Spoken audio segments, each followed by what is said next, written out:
Straight neck ലൈനിൻ്റെ next strip cut ചെയ്യുന്നതാണ് കാണിക്കുന്നത്. നെക്സ്റ്റ് സ്ട്രിപ്പിനൊരു 1.5 ഇഞ്ചസ് വരെ നമുക്ക് വിട്ടെടുക്കാം, അല്ലെങ്കിൽ 3/4 to 1 ഇഞ്ച് എടുത്താലും കുഴപ്പമില്ല. ബിഗിനേഴ്സൊക്കെ ഒരു 1.5 ഇഞ്ചൊക്കെ എടുക്കുന്നതാണ് നല്ലത്. ഇപ്പോൾ ഇതിൻ്റെ ഷേപ്പ് ഞാനിവിടെ വരച്ചു കൊടുത്തിട്ടുണ്ട്. ഈ ഒരു കർവ് ഷേപ്പൊക്കെ വരുമ്പോൾ ഈ നെക്സ്റ്റ് സ്ട്രിപ്പ് വരുന്നത് നമുക്ക് ഇതേ ഷേപ്പ് തന്നെ കൊടുക്കണമെന്ന് നിർബന്ധമില്ല. നമുക്ക് ഏതെങ്കിലും ഈ ഒരു ഹെമ്മിങ് വരുന്ന ഭാഗത്ത് നമുക്ക് ഏതെങ്കിലും ഒരു ബേസിക് ഷേപ്പ് കൊടുത്താലും മതി. അപ്പോൾ അതിന് നെക്സ്റ്റ് സ്ട്രിപ്പിൻ്റെ ഒരു ബേസിക് മെത്തേഡാണ് കാണിക്കുന്നത്. ഞാൻ ഇവിടെ നിന്ന് ഈ വിട്ടിൻ്റെ ഭാഗത്തുനിന്ന് ഇപ്പോൾ ഒരു 1 ഇഞ്ച് മാർക്ക് ചെയ്തിട്ടുണ്ട്. സ്ട്രെയിറ്റ് നെക്ക് ലൈനിൻ്റെ ഈ ഒരു പോയിന്റ് വരുന്ന സ്ഥലത്ത് ഇവിടെയും ഒരു 1 ഇഞ്ച് മാർക്ക് ചെയ്യുന്നുണ്ട്. ഞാൻ 1 ഇഞ്ചിൻ്റെ സ്ട്രിപ്പാണ് എടുക്കുന്നത്.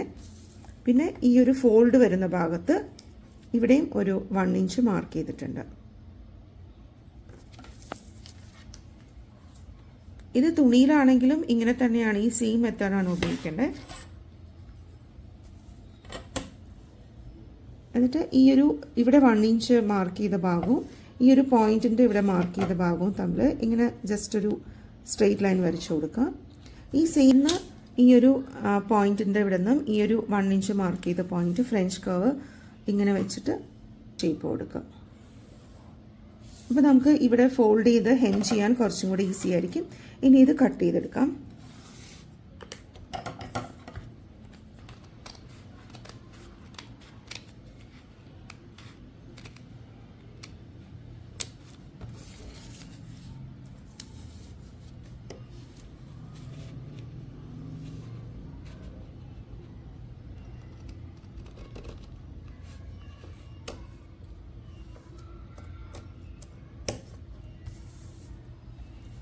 ഈ നെക്ക് ലൈനിൻ്റെ ഈ ഷേപ്പ് കട്ട് ചെയ്തതിന് ശേഷം ഇനി നെക്സ്റ്റ് സ്ട്രിപ്പിൻ്റെ ഈ ഭാഗം കട്ട് ചെയ്യണം.